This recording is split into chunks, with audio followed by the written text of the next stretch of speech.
सब फतावा की रोशनी में यह बात कही जा सकती है कि शरीयत इस्लामिया ने खुद को तकलीफ से बचने और दूसरों को बचाने का हुक्म दिया है।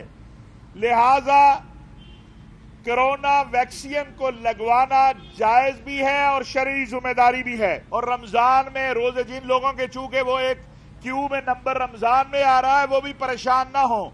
इस पर उलमा की मुत्तफिका राय है कि रमजान में भी, रोजे में भी अगर आप वैक्सीन लगाते हैं तो उस पर कोई जो है वो हरज नहीं है। देखिए, बात यह है कि ये तो पूरी दुनिया तस्लीम कर रही है कि पाकिस्तान में जो इक़दामात, अल्लाह की, सबसे पहले हम अपने अल्लाह का शुक्र अदा करते हैं। उस अल्लाह की रहम करम नवाजी और उसके फजल के बाद जो इक़दामात पाकिस्तान में उठाए गए वो अल्हम्दुलिल्लाह पूरी दुनिया तस्लीम करती है। आप हिंदुस्तान में देखें क्या हशर हुआ, बाकी दुनिया में देखें तो ये, और फिर फुल लॉकडाउन। तो हमारे यहां तो एक बहुत बड़ा तबका सुबह कमाता है, रात को खाता है। तो उस वक्त भी इमरान खान साहब का मौकफ यह था कि मुकम्मल लॉकडाउन नहीं किया जा सकता, उससे नुकसानात होंगे।